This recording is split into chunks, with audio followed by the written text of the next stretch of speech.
Good day mga kapinta, gagawa po tayo ng silk screen. Gamit po yung luma nating screen. Okay, kukunin po natin yung luma pong naidikit na. Yan po, tanggalin po natin yung mga packing tape, cellophane tape na nakadikit na nung una. Yan, nililisan po natin yung frame para malagyan po natin ng bagong silk screen. Yan po, isa-isahin po natin tanggalin. Mga kapinta, sigurin po natin malinis ang pagkakagawa. Yan, tanggalin natin yung mga sobrang mga screen dati. Lapat po muna natin yung silk screen. Magsimula po tayo sa dulo gamit po yung tacker. Yan, staple po natin gamit yung tacker. Yan. Yung tacker kong maarte. Maarte kasi yan, hindi ganong gumagana yung tacker ko. So, pwede rin gumamit ng thumbtacks po mga kapinta. So, doon ako sanay sa thumbtacks kasi kapag staple or tacker, medyo matigas po yung screen. So, kadalasan thumbtacks tapos gumagamit po ako ng martilyo para po mas madiin at mas malapat po yung silk screen po natin. So, yan. Maarte na yung tacker natin. Parang artista rin, no? Okay. Yan. Ang arte.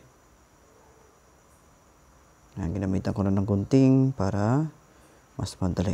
Yan po mga kapinta. Gamit yung squeezer, gunting, packing tape, at saka rugby. At saka gumawa rin ako ng paper stencils. Dalawa yung ginawa kong screen. Nilagyan ko na ng rugby.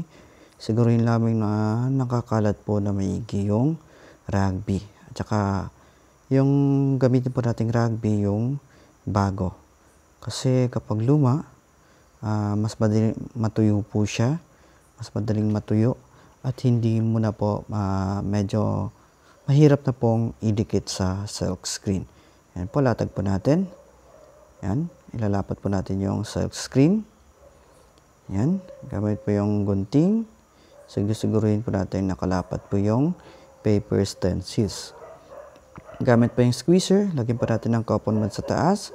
At hagurin po natin para mas lalong kumapit yung paper stencils po natin sa screen. So, ayan, gamit yung gunting. Ayan, sa kabila ulit. Ayan. So, after nyan, lalagyan po natin siya ng cellophane tape at packing tape. Okay? So, trivia lang mga kapinta. Kapag transparent po yung tape, yung tawag po natin dyan ay cellophane tape. Kapag may kulay naman, yan ay packing tape. Yan. So, paiba yung mga tape natin. Yan. Ang ingay ng aso. Yan po mga kapinta. Sa isahin po natin na nakasilyado po yung screen po natin para sa paghagod po natin mamaya ay hindi po lalabas yung pintura kasi meron pong harang na packing tape. Yan. Sigurin lamang na lalagyan po natin lahat sa likod. Sa bandang likod yung packing tape o cellophane tape po. Yan. So after nyan, lagyan natin ng packing tape para malaman po natin na lahat ng bahagi ay nalagyan yan. Yung kulay dilaw na parang brown.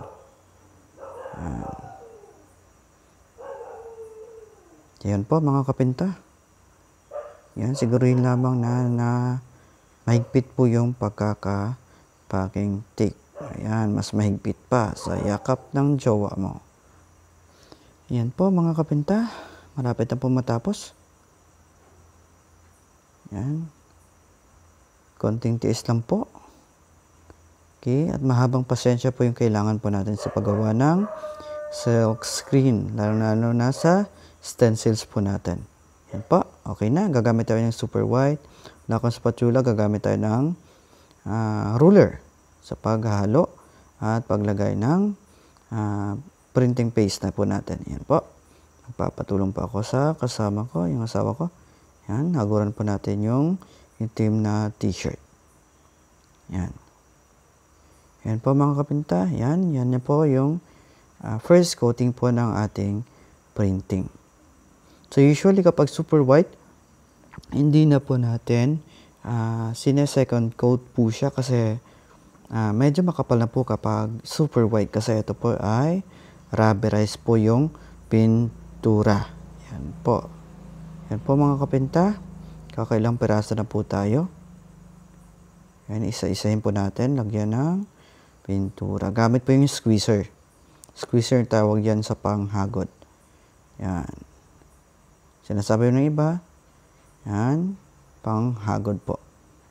Yan. Squeezer. So, yung gamit po natin is super white. J printing. Ano pa yung pintura po niya. Mas mabilis po siyang matuyo. Yan, ingay ng aso. Yan ako. Mas maingay pa sa kapitbahay mo. Ano po mga kapinta?